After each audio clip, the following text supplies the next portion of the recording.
Welcome to the Soft Power Project, a podcast that journals the story of women as they navigate their own transformations. I'm Sherry, a certified coach and your host. In my mid-30s, I made the bold decision to reinvent my life. Now in my 40s, I'm sharing that journey along with the stories of women who inspire me. Like you, we're embracing growth to become our highest selves. Let's celebrate the power of self-exploration, one story at a time. Welcome back to Soft Power Project. Today I wanted to talk about something that is still a really big lesson for me, and I'm still trying to figure things out.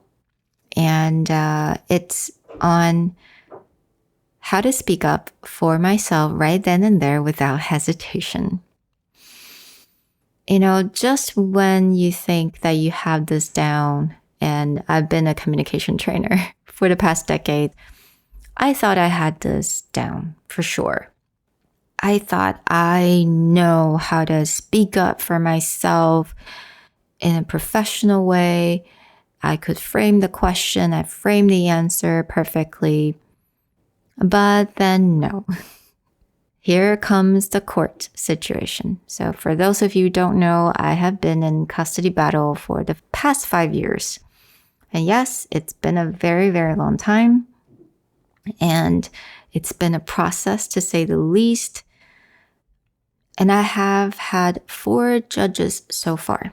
And I'm learning from each judge. I'm laughing now because it's definitely been a very difficult learning process. And I do have to think I get to have that chance to really allowed me to see all my flaws and all of my egos. And here I am really trying to learn how to speak up for myself.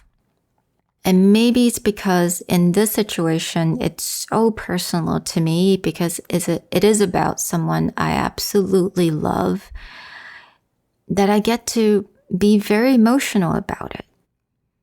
But the thing is, you know, the first few times or the first 5-6 times of going into court, I truly thought that I had to be so composed. And I would spend so much time just trying to figure it out. What would the questions be so I could predict what my answers would be. And I would exhaust myself during the 2 weeks before each court, just going back and forth in my head. And as life has it, nothing is predictable. So nothing ever played out exactly what I thought it would be. And it's really not until the recent time that I went back that I had this epiphany. What if I just speak up the truth and that's it, without hesitation? Because here's the thing about court. You don't get a second chance. You go, you talk when you're allowed to talk, and that's it. And no matter how much you prepared for the court documents, it doesn't really matter all that much compared to what you say. So if you only had 10 minutes to speak, how are you going to make the most impactful speech ever or the most perfect one? You don't. Honestly, the best you can do is just to be you and be utterly authentic. But in order to be utterly authentic, I had to speak up for myself without hesitation. And I asked myself, what is the hesitation really? And I broke it down. It was the fear of not being a good girl, a fear of not being liked, the fear of causing a scene, the fear of disagreement. For me, not being a good girl or not being liked feels unsafe. And for me, causing chaos and causing disagreements feels unsafe. And I really had to reframe myself and allow myself to look at the reality of things. I am a grown-up. I am safe. And I'm simply telling the truth. And I've done a really good job being a good mom. And that is the truth. And to really allow myself to embrace that reality, it was step 1. And step 2 was to really allow myself to bring all my emotions to the core. No more suppressing emotion, no more simply present the best version of myself. I told myself, okay, let me bring in all my emotion. If I get angry, I'll get angry. If I get frustrated, I'll get frustrated. It's fine. It's all me. And that's what I did. And instead of planning what the outcome is, I only just wanted to feel really proud of myself after finishing court. And that's how I felt. And what I've learned is that the importance of authentic communication.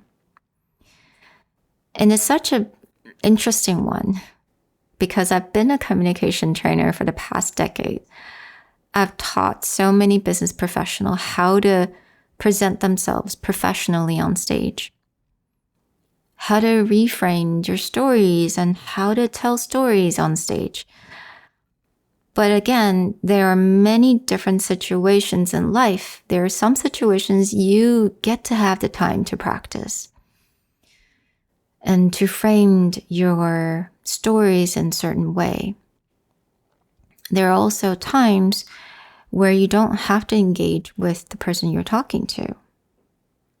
You can respond with silence. But there's time like this in court where you don't get the second chance and you get to tell the truth. And all emotions are welcomed.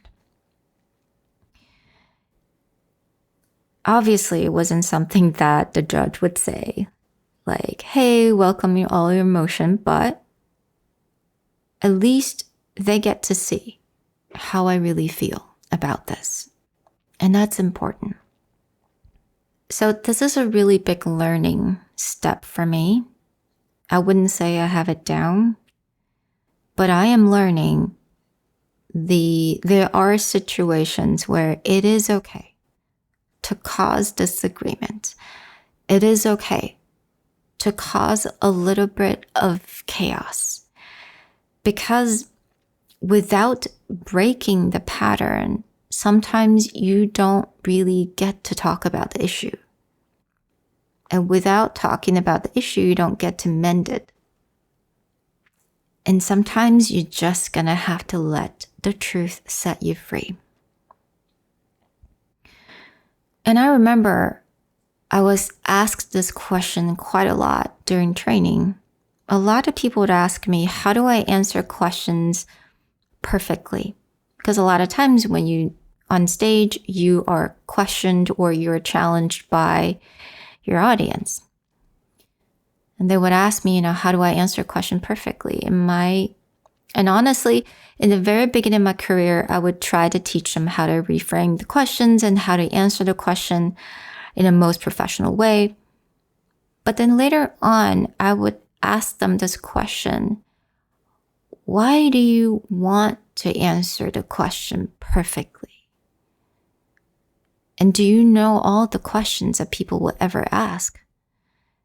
And the answer is no, you will never predict what the future will be like.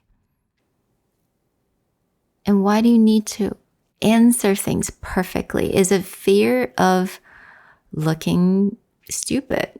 Is it fear of sounding like you don't know what you're talking about? What is it? And you dig deep. Why do you have that fear? Is that the reality? Because here's the thing, we never know. We never know what's going to come our way. And sometimes some vulnerability and authenticity actually helps the situation. It may not be the perfect way, and quote unquote perfect. It may not be the prettiest way, but it may be the most effective way because the truth will come out, the problems will come out, and this is really when you can get to the root of it. I would love to know what you guys think about this concept of speaking up for yourself without hesitation. Have you been practicing a lot of it? How do you practice it? Has it been difficult? I would love to know. If you can write me at softpower.you@gmail.com. I would love to know how you guys are navigating through this. It's a process, it's a journey, but we don't have to do this alone. And thank you guys so much for listening, and I'll talk to you guys next time. Bye. The Soft Power Project is produced and hosted by Sherry Fang. For any inquiry, please email us at softpower.you@gmail.com.